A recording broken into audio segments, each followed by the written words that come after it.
And because it's a closed junction, be careful how you come out. Nice and slow.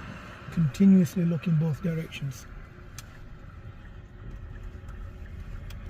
As you come into the road, scan for a speed limit sign. Once you understand the speed limit sign, then look further down the road at potential developing hazards. What type of crossing is that? Which one? The one ahead of you. Pelic. It's what? Is it the pelic? It's an animal.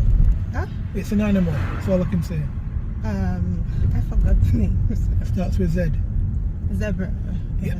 So how does it work? Oh, it's yeah. So whenever there's a pedestrian and I need to stop for the pedestrian to go, and if there's a pedestrian, I can go by, go slowly in case anyone turns up. At the end of the road, turn left.